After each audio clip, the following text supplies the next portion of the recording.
It had been a muggy day in North Texas on July 6, 2019, but the oppressive heat began to let up right as the sun set, and by 7 p.m., it had become an ideal summer night of about 73 degrees Fahrenheit.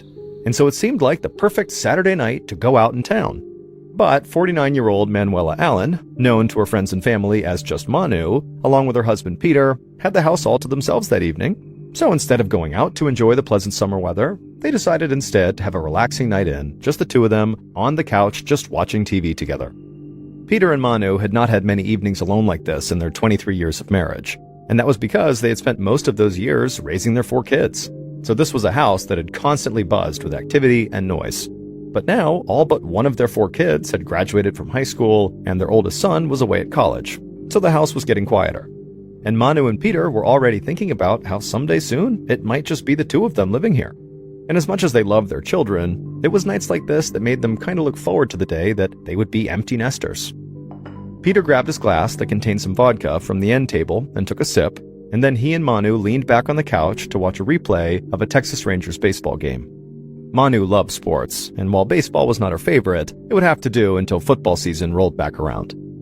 Manu and Peter lived in the small Texas town of Olney with a population of just 3,000 people, and the nearest city with a major football team was over 2 hours away.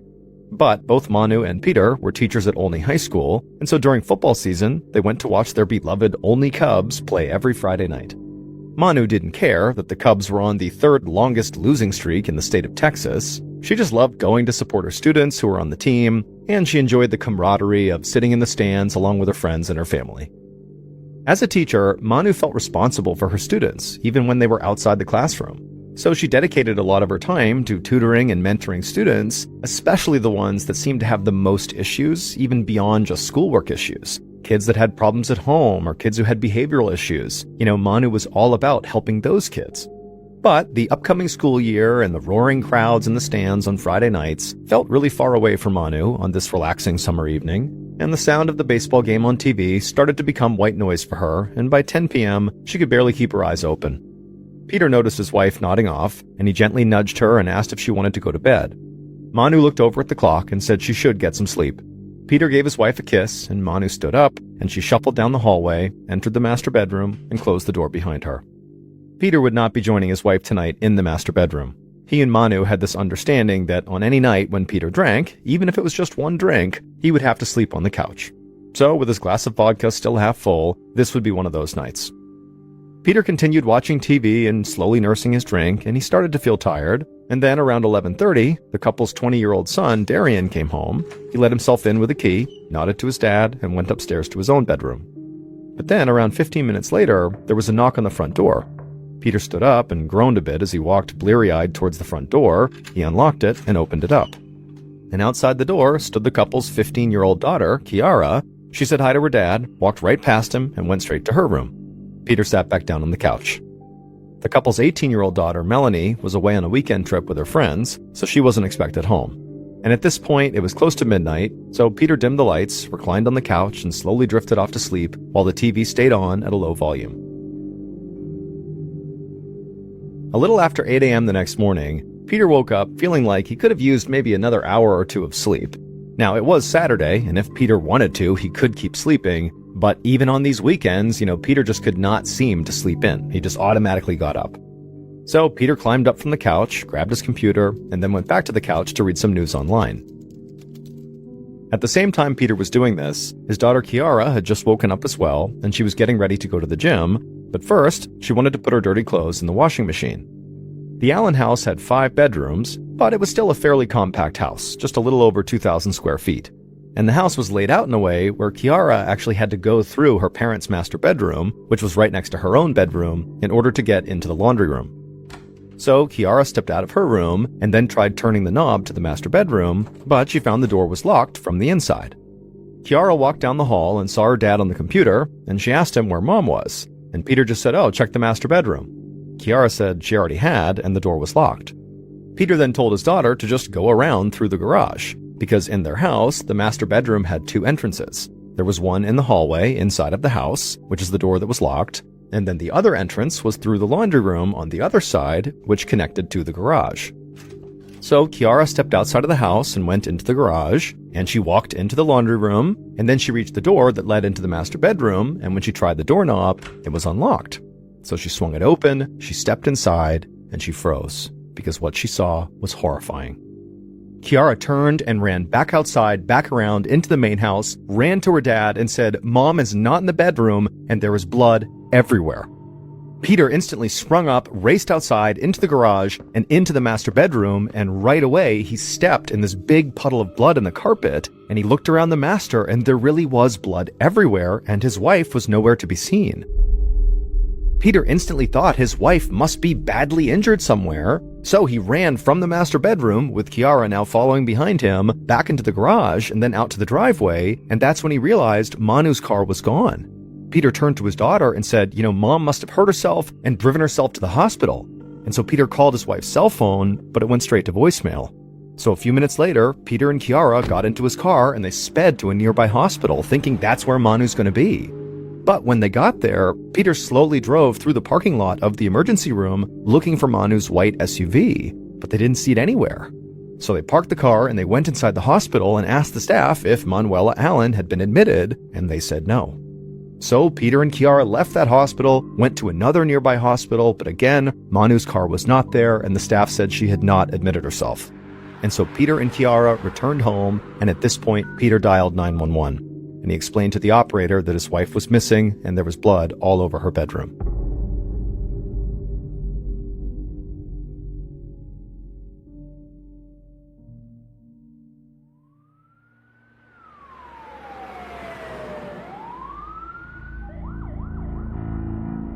The first officer who arrived at the Allen house met with Peter outside. He asked Peter what was going on, and Peter told the officer that he really had no idea. His daughter Kiara had come to him that morning, saying their mom was gone, and there was blood all over the bedroom, and then he went and checked, and he saw the same thing, and then he went out to the driveway, and he noticed his wife's car was gone.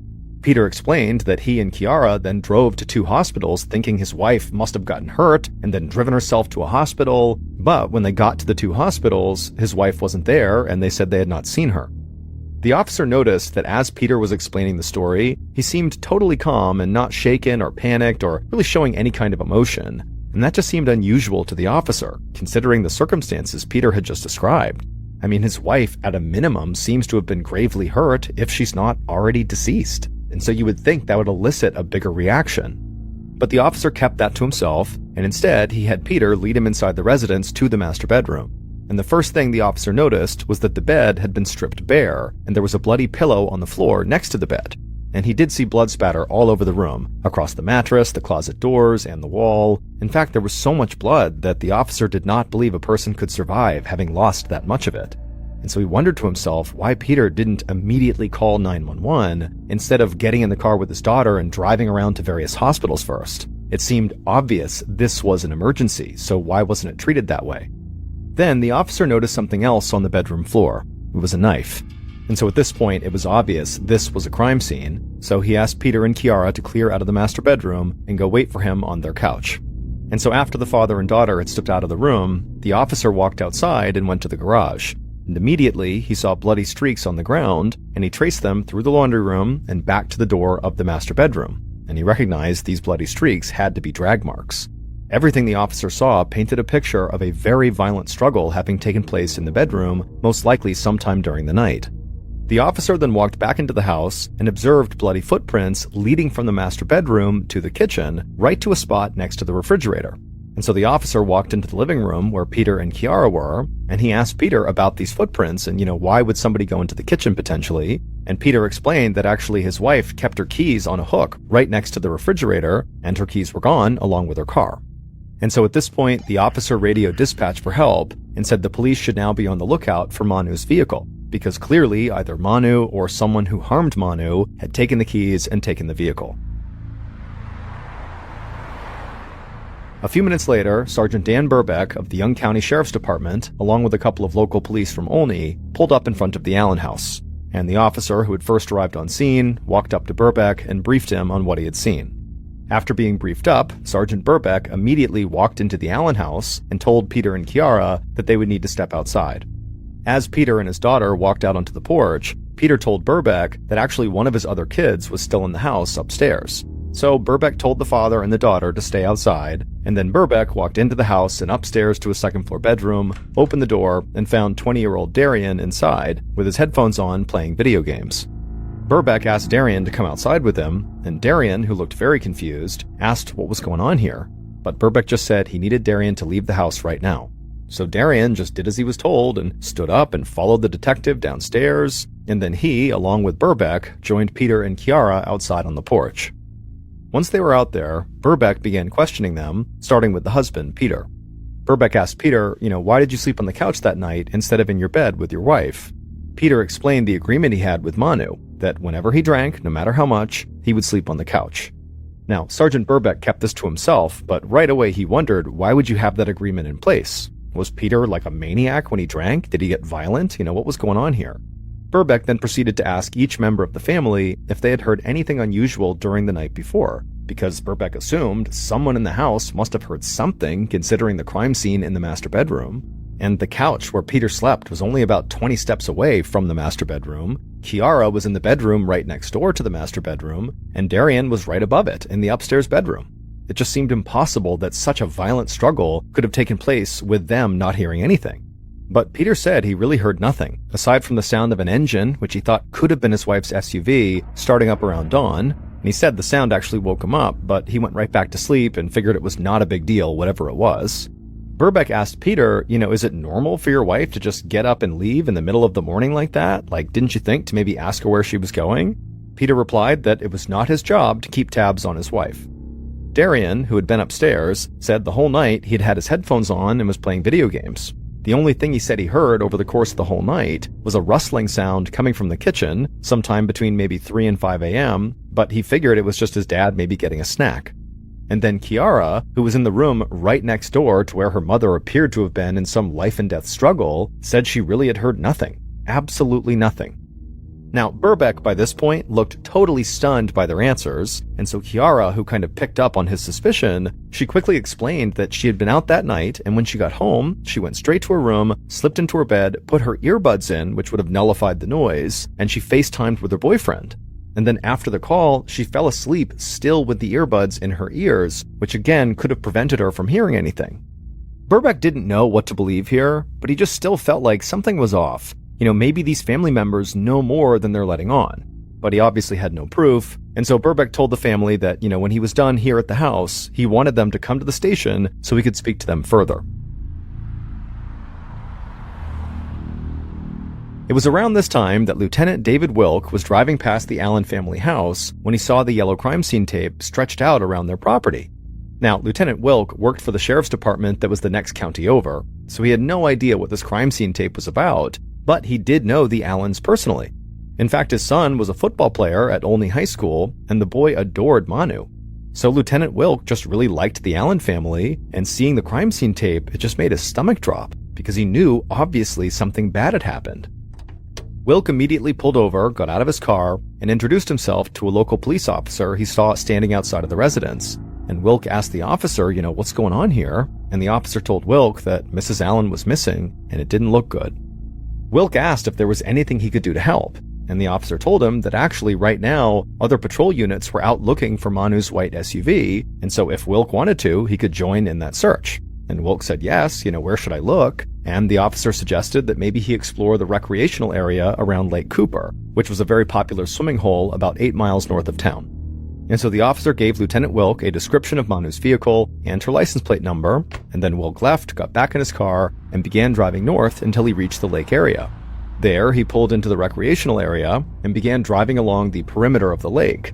And as he approached a boat ramp, something on the other side of the lake near the dam drew his attention. It was a white SUV, just like Manu's missing vehicle. And so Lieutenant Wilk parked, got out of his car, and walked around the lake to where this white SUV was parked. And as Wilk got closer to it, he could see there was nobody in or around the SUV. He could also see that the SUV appeared to be stuck on a large mound of dirt, with all 4 wheels kind of hovering off the ground, as if somebody had driven it there, gotten it stuck, and then left. Wilk approached the driver's side of the vehicle, and he noticed there were brown smears near the door handle. He leaned in closer, and he saw that these smears were clearly bloody fingerprints. So immediately, Wilk turned on his body camera and proceeded to film and photograph the car, both outside and in, and also the area around it. And then when he was done, he decided to just go ahead and search the whole area, because obviously, this could be connected to Manu, and maybe she was out here somewhere. And so Wilk walked towards a fence that was a short distance away from the car, and then once he got there, he turned around and just began scanning the entire area. And that's when something else caught his eye. It was something off in the distance, beneath a thicket of trees. It looked sort of like a pile of laundry on the ground. Wilk began walking towards it, and as he did, he realized this was not just some pile of laundry. It looked like it was the outline of a white bed sheet, and very clearly this sheet was wrapped around something fairly big. And so Wilk picked up his pace a bit, and as he got closer, he began to see there were bloodstains on the outside of these sheets, and then when he was right on top, it was obvious that there was a dead body wrapped up inside of the sheets. Wilk had a sick feeling because he was sure the person who was inside of these sheets would be identified as Manu. And so he called into the Young County Sheriff's Department and said he'd found a dead body, and it was almost certainly the one they were looking for.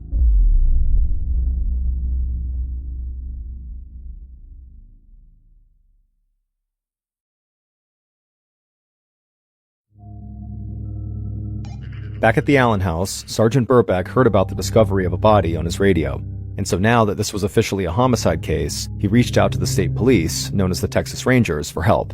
He arranged for Peter, Kiara, and Darian to be taken to the nearest Texas Ranger station, and then he got into his cruiser and drove down to the lake, as other county and state police headed that way as well. Burbeck arrived at the lake, and Lieutenant Wilk led him to the body that was still wrapped in the sheets. Since Wilk was not working the case in any official capacity, he'd left the body as he'd found it. So Sergeant Burbeck leaned down and began pulling away the sheets and also some yucca leaves that had covered up the victim's face. And then once the victim was exposed, Lieutenant Wilk, who was standing nearby and who knew Manu personally, was able to positively identify her. Manu was deceased. Burbeck and a few of the other officers who had arrived put up crime scene tape while they waited for a forensics team to get there. Burbeck turned to one of the officers and shared his opinion that the killer was almost certainly someone Manu knew. He pointed out that the violence inside of her home was so brutal that it just seemed personal, and also the fact that her face seemed to be covered up with leaves when they found her, well, that was something he'd seen before when the killer was someone close to the victim. Then Burbeck radioed the Texas Rangers down at the station where he'd sent Manu's family, and one of the Rangers broke the news to Peter that unfortunately his wife's body had been found. Now, by this point, Peter and Manu's oldest daughter, Melanie, had returned from her overnight trip, and their oldest son had also come back from his college campus, and so they were also with Peter and Kiara and Darian at the station. And so the Rangers watched Peter closely as he turned and told the 4 children the news about their mother. The 2 oldest immediately broke down and cried, and Kiara, who had first discovered the blood in the bedroom, collapsed to the floor. But Darian, who said he'd been up all night playing video games, didn't break down. He just walked away and sat in a corner by himself. The Rangers noticed this and actually went to another room to talk about how odd it was that Darian had not started crying and had just sort of sat down. So they decided Darian should be the first person they speak to. And so a few minutes later, one of the Rangers sat down with Darian in an interview room and asked him how he had been getting along with his mother in recent weeks. And Darian admitted that he and his mother had actually been arguing a lot about his college plans. Darian was 20 years old, but he spent basically all of his time in his room playing video games. Now, Darian was perfectly fine with that. He figured he would get his life together at some point, but Manu wanted him to act now, to go enroll in college. But Darian said he didn't want to go back to school and just sort of wished his mom would leave him alone. After this, the Ranger just asked Darian point blank if he had anything to do with his mother's death. And Darian was immediately adamant that no, he would never hurt his mom. So the Ranger asked him if he would consent to being fingerprinted, and Darian said yes, of course. Peter was the next to be interviewed, and he was unemotional just like he had been with police at the house. The Ranger thought this was strange, so he pointed out that Peter seemed to be handling the situation quite calmly. Peter explained that his background was he had been in the Army as a part of their Special Forces unit, the Green Berets, and so he had been trained to keep cool under pressure, and that was just what he was defaulting to. But Peter clearly understood what the Ranger was hinting at here, that he was suspicious of Peter, so Peter quickly added that of course he wanted justice for his wife here. And then after that, Peter said very calmly that he also owned a whole lot of firearms and a whole bunch of ammunition, and he'd make sure his wife's killer saw justice one way or the other. The ranger just stared at Peter for a second, not convinced if Peter really was being genuine about potentially going out and seeking vigilante justice, or if maybe this was just performative, that this was Peter's way of kind of acting out his emotions. And so the ranger decided to just kind of move on. And he asked Peter, you heard that car start sometime in the morning and you believed it was your wife's car. How did you hear that noise? How did that wake you up? But the violent attack on your wife in your bedroom just down the hall didn't wake you up. Peter said he couldn't really offer an explanation, but he did offer a theory, which was that maybe Manu's killer put their hand over his wife's mouth. Sometimes violent struggles are silent, he said. The ranger couldn't help but just shake his head. At this point, the ranger was starting to feel like Peter had already thought of an answer for everything, like he had prepped for this interview. The pair spoke for a bit longer, kind of rehashing details, and then at some point the ranger thanked Peter for coming in and told Peter that somebody would follow up with him soon. After that, the rangers would speak to the two oldest Allen children separately, and then finally, after the longest day of their lives, the Allen family were told they could go. However, they were told they were not allowed to return to their home because their house was now a crime scene. So Peter made a few phone calls, and a friend agreed to let them stay at his Airbnb until they could go home.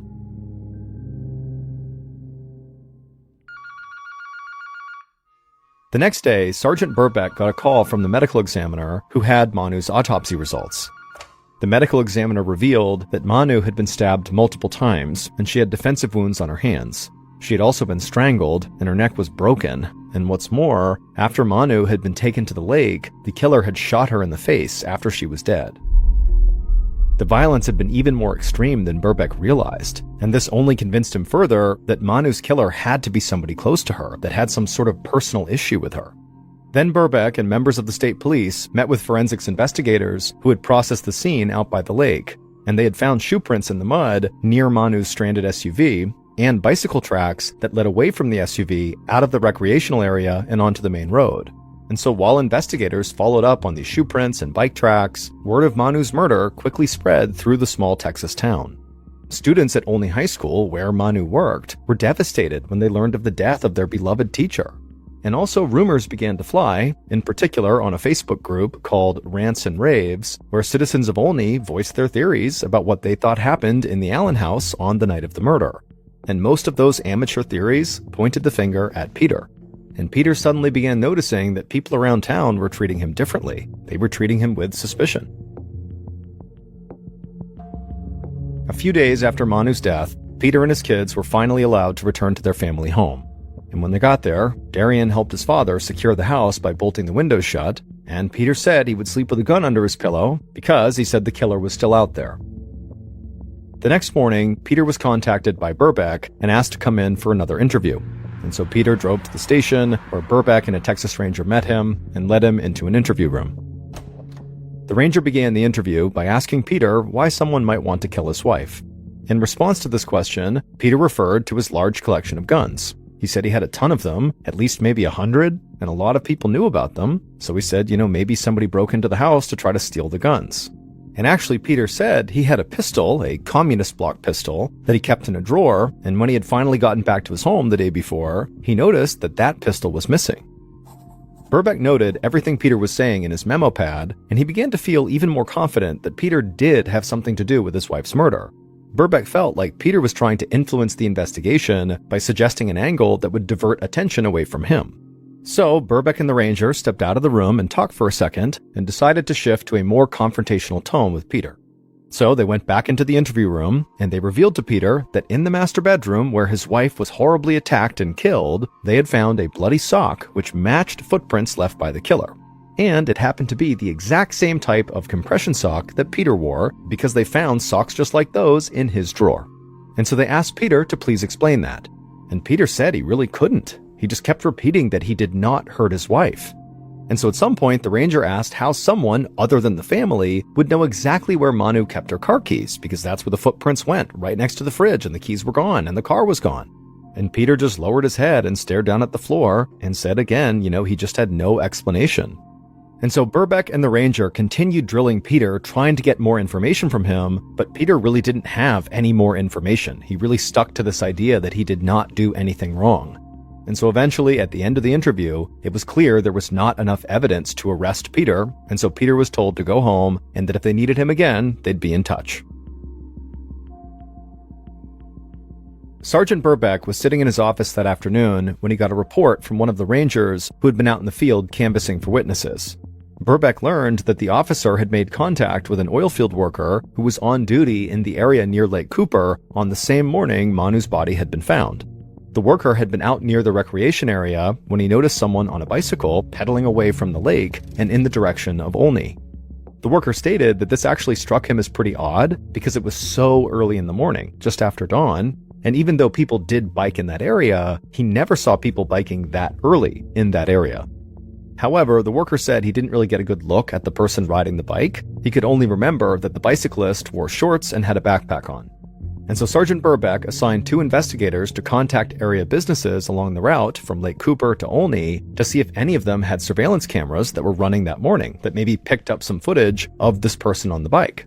And sure enough, the investigators found a local bank whose surveillance footage outside had captured an individual on a bicycle wearing shorts and a backpack, just like the oilfield worker had described. Burbeck took a look at this footage and he was unable to make out the facial features of the individual on the bike. However, he was able to glean enough information from the footage about the person's general age, sex, and build to potentially narrow the suspect pool down. Burbeck was also still convinced Peter had something to do with his wife's murder, but he knew he didn't have enough evidence to move forward with an arrest. But what he could do was try to rule out other possibilities, like for example Peter's theory about a burglar trying to steal his guns, because if he could rule that out, it would only help strengthen the case against Peter. So Burbeck began looking into recent gun burglaries in the area, and there was only one, and the homeowner who was targeted happened to be the father of a friend of Darian Allen's.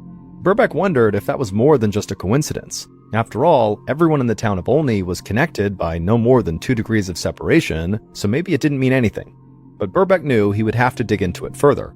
So he began reading the reports that were made from this burglary investigation, and in examining the leads that had been developed, one name stood out, and that name was Corey Taylor.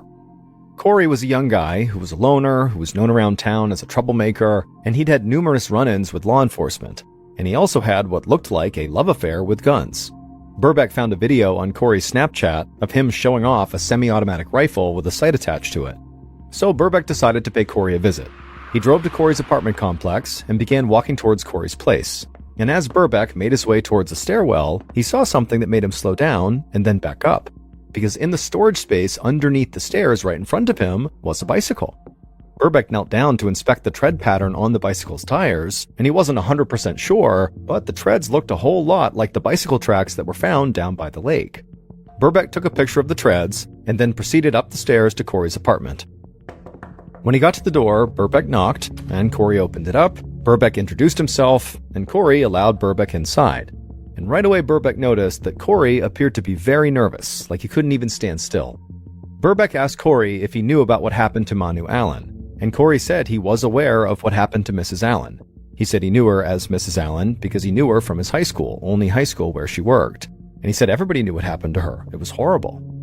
Corey said he didn't know her well, and he'd never been inside of her house. Burbeck then asked Corey if he owned the bike that was outside under the stairwell. And Corey said no, the bike was not his, it belonged to his friend, Julius Mullins. Burbeck recorded this name in his notepad, and he and Corey talked for a few minutes longer, and then he left. And within a day, investigators had tracked down this new person Corey had mentioned, Julius Mullins, and they brought him in for an interview. Investigators asked Julius where he was on the night of July 6th, and Julius said that he had gone to a party. Afterward, he had gone to Corey's apartment, let himself in, and crashed there. He said he didn't actually see Corey that night, so he wasn't sure if Corey was actually in the apartment or not. And so this sounded pretty odd that he just crashed at Corey's place and didn't even know if his friend was there, but it sounded like the two were close friends and maybe this was normal. And so eventually the investigators just asked Julius if he would submit fingerprints and DNA, and Julius voluntarily submitted both and was then allowed to leave. A day later, one of the rangers who had been working the case returned to Corey's apartment to confiscate the bicycle that Burbeck had seen underneath the stairwell, and as the ranger was approaching the stairs, he suddenly had a chance encounter with someone he was very familiar with. On a whim, the ranger asked this person if he could look at the bottom of their shoes, and the person said, yeah, sure. So the ranger looked at the bottom of their shoes, and when he did, the ranger could barely contain his excitement, because he knew he had just broken the case wide open. Investigators would meet with this person the ranger had just happened to run into, and after that interview, they knew who had killed Manu Allen.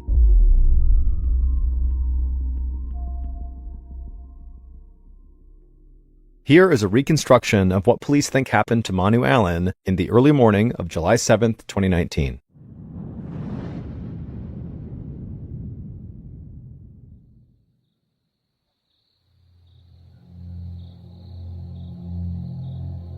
Around 2 a.m., Manu's killer quietly climbed through a window in the garage of the Allens household and then made their way into the hallway of the house. From there, they quietly crept down the hallway and went into the master bedroom where Manu was sleeping in the bed.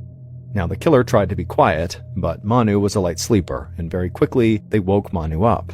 And when the killer noticed that Manu was sitting awake in the bed, looking over at them, the killer froze for a second, but then suddenly the killer reached out and grabbed a butterfly knife off the dresser and just jumped on top of Manu before she could do anything, and the killer began furiously stabbing her. Manu tried to shield herself from the knife, but the killer plunged it into her again and again in this frenzied attack, eventually rolling Manu over, jamming her head into the mattress, and then jabbing the knife into her head multiple times. And after the 47th and final stab wound, the killer dropped the knife onto the bed. But the killer convinced themselves that Manu was not dead. She was still breathing. So the killer wrapped their hands around Manu's neck and squeezed as hard as they could until they were sure she was dead. The killer then wiped the knife off on the sheets and then placed the knife into their backpack. Then they took the bed sheets and kind of wrapped them all around Manu, who was on the bed, and then they dragged Manu inside of these sheets off the bed onto the ground. Then the killer casually walked out of the bedroom into the kitchen to retrieve the car keys from the spot where Manu always kept them. And so with Manu's keys in hand, the killer returned to the master bedroom, locking the door behind them, and then they dragged Manu in the bed sheets out the other door of the master bedroom, through the laundry room and the garage, and then outside to Manu's SUV. There, the killer put Manu's body, still wrapped in the sheets, in the trunk, and then they also placed the bike that they had driven over to the Allens' house into Manu's SUV. Once Manu's SUV was all packed up, the killer hopped in the driver's seat and drove 8 miles north to the recreational area by the lake, but as they were driving along, the SUV got stuck. So at that point, the killer hopped out of the SUV and removed Manu from the vehicle and dragged her over to the spot where she would later be found. However, before the killer actually left Manu there, they pulled out a gun and shot Manu in the face, even though at this point Manu was obviously already dead. Then, after covering up Manu's face with some leaves, the killer walked back over to the SUV, took the bike out, and then pedaled away from the scene back towards town. Police would track down Manu's killer and place them under arrest. And then once they were brought into an interrogation room, investigators asked them why. Why had they killed Manu? And that's when the killer claimed that Manu's husband, Peter, had made them do it. The killer said Peter had cornered them at a convenience store and made them get into his car and put a gun to the killer's head and said, "You're going to kill my wife." But as much as investigators had suspected Peter at different times during this investigation, this story didn't make sense with the timeline of the murder. And the forensics, both the fingerprints and DNA, implicated only one person, Julius Mullins. Julius was the owner of the bike who had stored it under the stairs at his friend's apartment, but more importantly, Julius was the ex-boyfriend of Peter and Manu's oldest daughter, Melanie. The pair had dated for a year when Melanie was a junior in high school. Julius's home life was undeniably rough, and there were times when his parents would kick him out of the house and he would have no place to sleep. Sometimes the only high school coaches would let Julius, who played tight end for the football team, sleep in the gym. And on at least one occasion, when Julius had been kicked out, Manu had allowed Julius to sleep over at their house. And also, Julius was a frequent visitor to the Allens' household, but just for the day, he'd come over for a couple hours at a time to see Melanie. And so it was during these frequent visits that Julius learned where Manu kept her car keys, which is how he knew where to go in the kitchen to find them. Manu always treated Julius incredibly kindly because she was just a person who really looked out for the kids in this town. I mean, she was always spending her spare time looking after kids and mentoring kids and tutoring kids, especially kids who had rough home lives like Julius did. And so Julius was no exception to her kindness. Manu would sometimes help him with his homework and, talk to him and make sure he was doing okay. But during Manu's daughter's relationship with Julius, it seemed like Julius's behavior began to change. He was very temperamental and moody and just seemed like he was snowballing. And so eventually Melanie broke off the relationship and Manu kind of stopped talking to him as well, and Julius did not take it well. And this was about 7 months prior to the murder.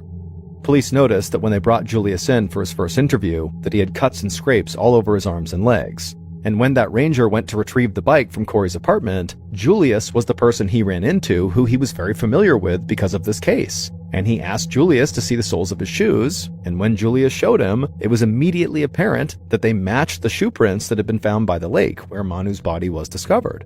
The shoes were later found to be an exact match, and the treads on Julius's bicycle were also an exact match to the tracks that were found leaving the scene.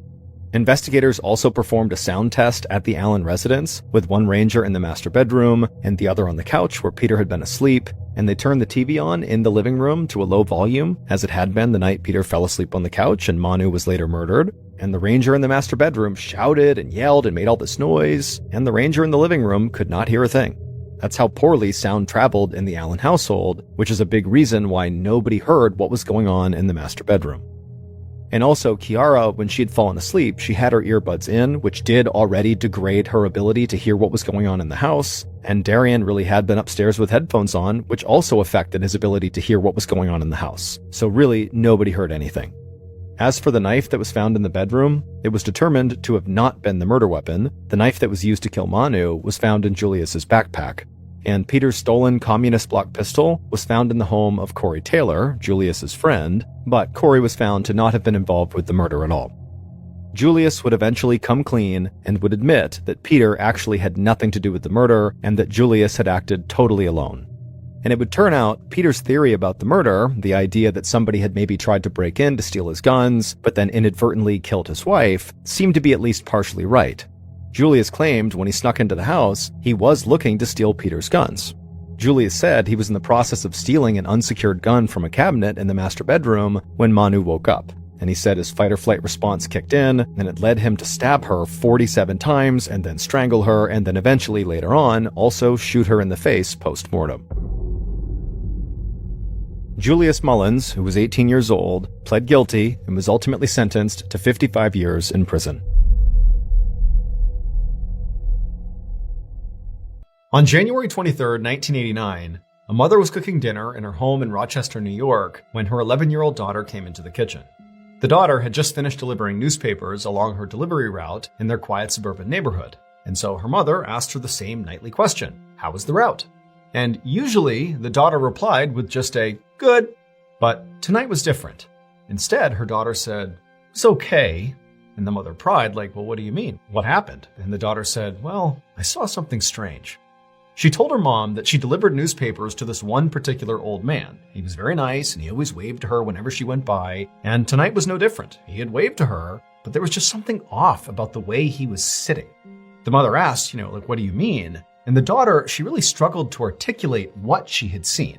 One, it was dark. Two, the man was sitting inside of a screened-in porch that kind of obscured her view, and the awnings were pretty low, making it hard to look in. But she said basically when she had gone past, the man had waved to her like normal, but his legs appeared to be straight up in the air, like he was sitting on a chair and his legs were like up, vertical, right in front of him. In fact, when he waved, it was like he was waving between his legs at her. And so when the mother heard this, she really didn't know what to make of it. I mean, the story didn't make any sense. She couldn't really understand how this guy was sitting where his legs would be straight up in the air like that. But at the same time, she could tell her daughter was worried, and, she kind of figured that maybe her daughter's imagination had run wild here. And so she told her daughter, like, "Hey, look, if he waved to you, then I'm sure everything is just fine. Don't worry about it." But the following night, when the girl came back from her route once again, she was even more upset about this guy out on his porch. She told her mom that once again she looked in the porch and there he was sitting there with his legs straight up in the air, except this time he didn't wave to her, including when she made a point to stop and wave at him. He did not wave back. Now the girl told her mom that she was worried about him, and so she went right up to the door to go check on him, but the screened-in porch was locked, so she couldn't get inside, and her view was kind of obscured because of the screen, so she couldn't really see him in there, but she didn't know what to do, so she just left. Now, this story, which was already weird, now did seem a whole lot weirder that 2 days in a row her daughter is seeing this, but the mother's thinking to herself, like, come on, this is just some older guy who loves this chair and, he's fallen asleep in some weird position here, and, my daughter is sort of exaggerating what she's seeing, like, this can't be a big deal here. But, again, seeing the concern on her daughter's face, she told her daughter, "Look, don't worry about it, I'm sure everything's fine. I will go by tomorrow morning and make sure he's okay." So the next morning, a little before 11 a.m., the mother arrived on the street where this old man lived. And as she was walking down the road towards the house, she actually spotted the mailman. And so before she went any farther, she flagged the mailman down and she asked him, like, hey, is there anything weird going on with that old guy who lives right over there? But the mailman was like, no, he's just a nice older guy who waves at everybody who goes by. And so the mother thanked the mailman and did give some thought to just, taking what the mailman said and turning back around and heading home and telling her daughter everything's fine. But, she knew her daughter was really worried about this guy. And so she decided she would just continue down the road and check on this guy for herself and just really make sure he's okay and then report back to her daughter. And also the mother was thinking, it's about 20 degrees outside. It's very cold. This is not really a good time for an older man to be outside so much. So what's he doing? Let's really make sure he's okay. And so the mother made her way down the road and she reached the old man's house. And sure enough, the screened-in porch really did obscure, whoever was inside of it. She could see a silhouette of what appeared to be this old man sitting there. But the first thing she actually noticed was not him, but rather the 2 newspapers that were sitting right on his walkway, uncollected. I mean, these are the newspapers that her daughter had left over the same period of time that she's seeing this weird thing happening with this guy. And so suddenly the woman's feeling like that's a pretty big red flag. And so she hustled her way right up towards the front. And as she did, she looked into the screen porch and waved at this old man to try to get his attention. Like, hey, are you okay in there? But the man did not wave back. And so the mother went right up to the door and she checked it, but like her daughter had said, it was locked. And so the mother, she pressed her face up against the mesh screen that kind of had been obscuring her view from a distance. And she put her face right up against the screen where she would have a clear view inside. And when she did, and she saw the old man who was in fact right there, and he did in fact have his legs up, when she saw him, she realized what was actually going on. And the second she did, she jumped back, turned around, and ran away to go call the police. It would turn out the old man who lived there, whose name was Robert Ham, and he was 73 years old, he was not just eccentric and sitting weirdly on his front porch. Instead, on January 23rd, right before that little girl had come home and told her mother that this man had been acting strangely, on that evening, Robert had come out onto his screened-in porch, and for whatever reason, he had attempted to sit down on this trash can that was out there on the porch. But the lid didn't hold. And so Robert fell butt first into this trash can, folding him up into this V position where his legs were straight up in front of him. And Robert was too weak to get himself out of the trash can. And also because of being in this V position where his legs were pressed up against his torso, it was restricting his ability to breathe and to make any sound. And so all he could do in this position was just wave at passerby, hoping they would see he was in trouble and go help him. But unfortunately, nobody could really tell what he was doing, including the little girl on the paper route. They just thought there was this guy sitting in his porch in this weird position, waving to people, when in reality, he was dying. And so unfortunately, because nobody came to his aid, Robert did die. He would die of a heart attack, and in fact, by the time that little girl's mother arrived at his house and put her face up against the screen, Robert was already dead.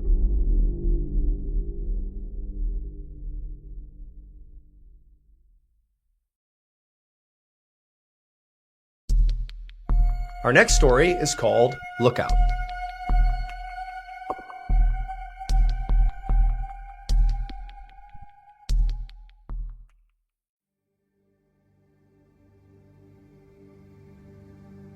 On July 10, 1941, a brand new British submarine was commissioned called HMS Umpire. 9 days later, on July 19th, the submarine and her crew were told to meet up with a convoy moving north along the Medway River in England and make their way to Scotland. So Umpire joined up with the convoy, but then they started having engine problems that night, and they began drifting back behind the convoy until they were basically not in the convoy anymore at all. During this time, the commander of the submarine was up in the bridge, which is the area that controls the submarine when it's above surface, just above the wing. The captain of the Umpire was concerned this convoy would not see them when they came through because they were a submarine. So they're sitting low in the water and they're already all dark. They have no lights on the outside on purpose because this was during World War II and they didn't want German ships or planes to spot them. And because of their engine problems, they had drifted away from their convoy, which would have been protection. So the captain decides to deviate from their course to get the submarine clearly out of the way of this convoy. And so when he started turning the submarine, the steering broke, leaving the submarine now turned so its entire side is now facing this convoy, and they were still drifting directly towards this convoy. And so sure enough, before the captain could do anything, one of the larger ships struck the side of the submarine, immediately flooding their forward torpedo room. And for a brief second, the submarine and the ship were kind of mangled together, and then it slipped off the ship and it sunk all the way to the bottom, 18 meters down. The captain, along with the other 3 men that were up on the bridge with him when they were struck, they managed to leap out at the last second and were treading water when this all happened. As for the other 34 crew members, they were stuck inside when it sunk. A number of the crew had been sleeping at the time of the crash, and so all they felt was this crash, the power goes out, they leap out of their beds, and they're landing in waist-deep water, and they're running out into the halls kind of fumbling around because they can't see anything, and all they can hear is the sound of water pouring inside of their submarine. And so these sailors had gone through all sorts of drills to prepare for this type of scenario where, power's out and you're sinking, and so they know by touch how to get to the one area that has an escape hatch, which is the engine room. And after 20 of them got inside the engine room, the water levels in the hallway were getting so high that it was spilling into that room. And it was getting to the point where if they didn't seal the door, they were going to flood this one room that was their only chance of survival. And so they had to make the heartbreaking decision to lock and seal that door, meaning the 14 other sailors on the other side, if they hadn't already died, were now condemned. But for the 20 men who now were going to be able to use this escape hatch, there was no guarantee that would work. Because to use the escape hatch on a submarine, you need to understand how it works. You can't just open a hatch on a submarine. It won't open. The pressure from the seawater presses down on it to where it literally cannot open. You might be able to open it a crack if you use a tool, but that's about it. In order to open the escape hatch, you need to use something called a lockout chamber. And so a lockout chamber is like this really tight claustrophobia-inducing thing that looks an awful lot like a gas chamber, where you step through one hatch and you shut it and you seal it so it's watertight, and then above you is your escape hatch. But you can't open it until the pressure inside of the chamber has been equalized. And the way they do that is they flood the inside of the chamber the escapee is in. And so you're standing inside of this tight space, totally sealed in, and there's a control panel inside the chamber itself and also inside the sub, if you're lucky enough to have someone do that for you. You turn on the chamber, at which point water is dumped inside of this tight space you're in until it's completely full and you're holding your breath, at which point you've now equalized. The pressure inside the chamber is equal to that outside, and you can actually open the hatch. So the person inside on a breath hold undoes the hatch, opens it up, and then hopefully your swim isn't too far because you're already on a breath hold, and you swim to the surface. And during World War II, submariners were outfitted with a special piece of equipment if they ever needed to leave via the escape hatch, and it was their Davis escape gear, which is basically this life jacket that's uninflated, and when you manually activate it, it suddenly inflates, and so when you go through that hatch, you would activate it, and it would assist you to get to the surface. And so after those 20 sailors had decided to seal off the engine room, they immediately shifted focus and began getting guys into the escape hatch. And one of their most junior sailors, a guy by the name of Killian, said he would stay inside the room and operate the control panel so everybody else had the best chance of getting out of the escape hatch. And so sure enough, he put all 19 into the hatch and he got them out of the submarine. And then he, on his own, had to get in the hatch, seal it himself, and control the panel in total darkness, flood the space, open it up, and shoot to the surface. He would live, and he would be awarded the British Empire Medal for bravery. One junior officer named Edward Jones was one of the 14 men that did not get to the engine room before they sealed it off. And when he got there and realized the situation, he turned around and looked down the hall, and there were only 3 other men that were standing there. And he didn't know how many had made it in the engine room. He figured this was the only 4 that had not made the cut. But in fact, there was actually 10 other people that were just stuck in various places inside of the submarine. But Jones decided he only had these guys in front of him, and so he said, "Hey, come with me, I have an idea."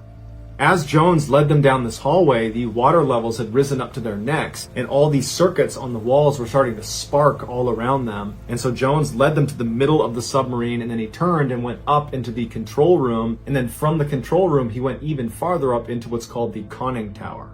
The conning tower is a submarine's main attack center. It's where you have those periscopes they look around in, and it also has the firing buttons for their torpedoes. It is not designed to be an escape hatch, because once you flood the conning tower, there's no control panel like there is on an escape hatch to drain the water that was used to equalize in order to open the hatch. So once the water's in, it's either you get to the surface or you drown. Also, in order to exit out of the conning tower, you need to go through this very narrow tube that goes straight up, and it's got a ladder through it that can barely fit one person climbing up, meaning the people at the bottom of the ladder will have to hold their breath a lot longer than the people at the top. So Jones and the other 3 sailors, they get to the conning tower and they seal the hatch at their feet, so blocking the hallway flood from coming into where they are. And they realize that even though they have to do this, there are no other alternatives here, that realistically 1 or 2 or more are going to die in the process of just trying to get out of the submarine. But it was all they could do, so they made peace with their decision. They climbed up and they opened the hatch just enough to let water come in, but quite a bit started coming in. The men wedged themselves as high up in the tunnel as they possibly could, but obviously not everybody could get all the way up to the hatch. And so 2 were down low, and Edward Jones and 1 other were up towards the top. And Jones would say that at first they were talking and praying, and then when they started feeling the water get closer and closer to their heads, they went silent. And then Jones remembers keeping his hand on the one man that was below him, and when his hand was wet, he knew the 2 men below him were completely submerged, and then the water came up to his face, covered his head, and at that point he opened it up and they swam out. Of the 4 men in the conning tower, only Edward Jones and the other guy who was high up in the tunnel with him made it to the surface. All told, only 14 of the 38 total crew survived the accident.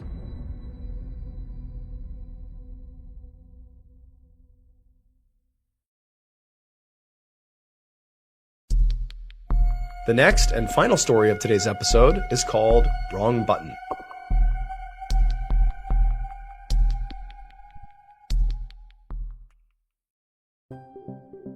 At 8:30 p.m. on August 20th, 2010, a 76-year-old man named Zhang walked through the streets of New Taipei City, which is a major city in northern Taiwan.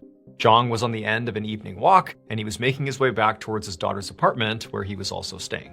And as Zhang neared the apartment, he happened to notice there was a street lamp right outside with this big poster attached to it that he hadn't seen before. And as he got closer, he saw there was also this picture of this middle-aged woman whose name was Chen Yan Shui, and apparently she was missing.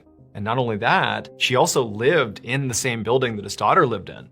Except Chen was actually a dementia patient, and she was staying on the 5th floor of this apartment building complex where there was this memory care facility, and that's where she was being taken care of. And about a week earlier, she had gone out for an evening walk, this is what it said on the poster, and just not returned. And so since the week before, police had been out looking for her and her family and friends. They were putting these posters up, and it was clear, nobody had found her yet.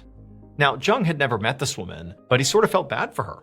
And so he found himself staring at this picture and trying to memorize her face, in the off chance that he just saw her somewhere. He could report her to the authorities and hopefully get her rescued. And so after staring at the picture for a little bit longer and sort of feeling bad for this woman, Zhang turned and just continued inside the apartment building. And once he was in the apartment building, he made his way over to the elevator, he hit the up button, and he waited, and then a moment later, there was a ding and the doors opened up. He stepped onto the elevator, he pressed the button, the doors closed, and then Zhang waited as he headed up to his daughter's apartment on the 7th floor. But as he was going up, he noticed he had accidentally hit the 6th floor, not the 7th floor. And right at that moment, he saw that he was reaching the 6th floor, and so the elevator car was slowing down. And so he just was like, oh, whoops, and he hit floor 7. But by the time he hit floor 7, the car had come to a stop on floor 6, and the doors were opening. Like it would need to reset. Doors open on 6, they close, and then he'd go to 7. Like this is no big deal. And so Zhang is just waiting, for these doors to open, shut, and go up one more floor. However, when the doors opened on floor 6, Zhang is looking straight out, and he could not believe what he saw. And he just began to scream.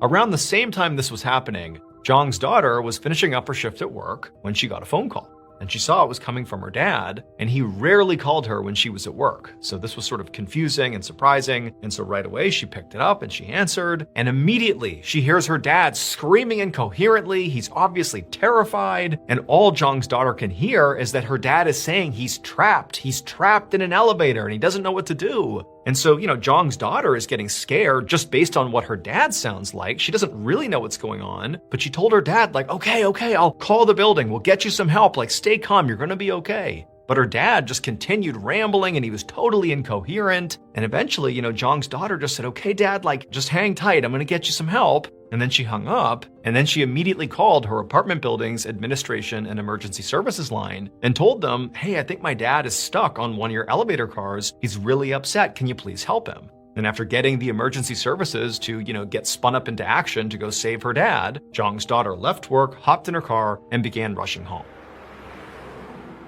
It would take Zhang's daughter about 40 minutes to get back to her apartment. And by the time she got there, she fully expected her dad would be safely out of the elevator. I mean, he was obviously very upset, but she had called the building. They were on it. They were going to get him out. But when she went inside the lobby of the apartment building, she saw a crowd of police officers just standing there. She didn't see her dad anywhere. And before she could even ask any questions, she noticed one of the officers was on the phone. And clearly, just based on what was being said by this officer, he was talking to her father. He was talking to somebody who was hysterical, and this officer was doing his best to try to calm him down and sort of talk him through what was happening. And so Zhang's daughter immediately walks up to this officer and says, "Hey, I'm his daughter, the guy who's stuck in the elevator. I'm his daughter. What's going on? I would have figured he'd be out by now. What's happened?" At this point, one of the officers confirms that, this really is this man's daughter, and he pulls her aside and he explains to her that, yes, your dad is still in the elevator because we can't get him out. The reality is this is not a normal situation here. He's trapped in there, and really the only way for him to get out is for him to do something really specific. Like us and the building staff, we can't do anything. He has to do this one really specific thing, and right now he's refusing to do it. He's too panicked, he's too scared, we're trying to calm him down, but it's not working. And so Zhang's daughter asked this officer, "Can you please explain to me what you're talking about? What is this specific thing you want him to do? I don't get it." And at that point, the officer kind of composed himself and explained to the daughter, what was really going on inside of that elevator car. And after Zhang's daughter heard it, she was horrified, and she immediately understood why her dad was so upset and unwilling to do this one particular thing that would save him, but would be pretty awful. She got it, but she knew she would have to hop on the phone and convince her dad that he had to do it, there was no other way. And so she walked over to the officer who was on the phone with her dad. She took the phone and she began talking her dad through, what he really needed to do here. She basically gave him a pep talk and said, "Dad, for me, you got to find the strength and do this thing and get out of there." And sure enough, just a couple of minutes later, the elevator doors in the lobby chimed and opened up, and Zhang came stumbling out. He looked horrible, disheveled, but he was okay. And right away, police officers rushed towards him, but they bypassed him and went into the elevator and immediately surrounded something in the elevator car. It would turn out that missing woman, Chun Yan-chui, the woman who was on that poster that Zhang saw before he walked into the apartment building, well, she really had gone missing a week earlier on her evening walk. But everybody thought she got lost while she was on that walk because she was a dementia patient, and so, she had memory issues. But the reality was, she actually did come back to her apartment. However, when she got on the elevator, she actually made the same mistake that Zhang did. Now, she was not trying to get to the 7th floor, she was trying to get to the 5th floor, but she accidentally pressed the 6th floor. So up she goes, she gets to the 6th floor, the doors open up, she steps off the elevator car, and she's immediately completely confused. And for what it's worth, it didn't matter that she had dementia. Anybody who got off on the 6th floor would likely be confused if you had never been to this building before. Because the 6th floor was actually a private residence, and the person who lived on that floor was so worried about people breaking into their private residence that they had installed a metal gate in front of the elevator doors. And so unless you had the key to get through this gate, when you got off on the 6th floor, you basically would step onto a little platform that basically is the hallway leading into the 6th floor, and then you'd be hit with the gate. And so that's exactly what happened to Chun. She got off on the 6th floor, maybe thinking this is the 5th floor. She stepped onto that little narrow strip that you could actually stand on the 6th floor before you reached the gate. And then as she was trying to figure out, where am I? This isn't the 5th floor. This doesn't make any sense. There's a gate in front of me. The doors to the elevator closed. And she had no way to open them up again because the buttons to access the elevator were beyond the gate. And so suddenly Chun is standing in this narrow space, the doors have closed behind her, and she can't do anything. She's trapped between the gate and the elevator doors. And even though people are using this elevator right behind her, the only person who would come to the 6th floor is the owner of that residence, and they were on vacation. And so for days and days, Chun is just trapped basically in between the gate and the elevator with no one having any idea she was there. She's calling out, she's doing everything she can to get somebody's attention, but nobody can hear her. And after 5 days of this, when the owner of this residence didn't come home because they were on vacation, she eventually died because she didn't have food or water or anything. She was just standing there for 5 days. And then a couple of days later, Jong accidentally rides to the 6th floor. He's like, oh shoot, I need to go to 7. He hits 7, but the doors open on 6. And when they do, Chun's body, which had been basically frozen in this standing position, fell backwards onto him, pinned him to the ground. He starts screaming and freaking out. He gets out from underneath her, but her body, which was in rigor mortis at this point, is stiff, and she was lying like a board on the ground with her feet jutting out onto the 6th floor and her upper half inside of the elevator. And so she was blocking the doors from closing. And so Jong is freaking out. He's calling his daughter. He can't believe this. There's this dead person in here. And eventually police get involved and they tell Jong, you just gotta move the body so the doors will close. But again, her body is heavy and it's stiff and she's obviously deceased. She's starting to decompose and Jong basically couldn't handle it and he was unwilling to move her body until his daughter hopped on the phone and said, you gotta do it. At which point, he managed to lift her up, get her out of the way, and kind of push her off to the side of the elevator car. He rode down to the bottom, at which point the police came in and handled the situation. Now, the owner of the 6th floor residence was not held criminally responsible, despite putting that gate up that created this trap that killed Chun. However, despite that, he would end up paying Chun's family about $97,000 equivalent just to compensate for her death.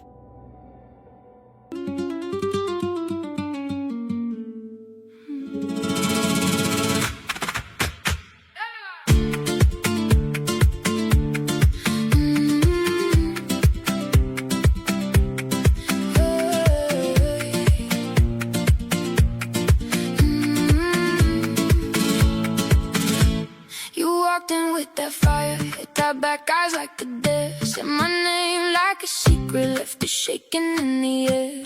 Your heel tapped out, trouble on the tile by the door. I was calm for a second, then you pulled me off the floor. Hey, you know what you do when you look like that? My chest goes loud, my knees go flat. One step closer and I lose my line. Say my name.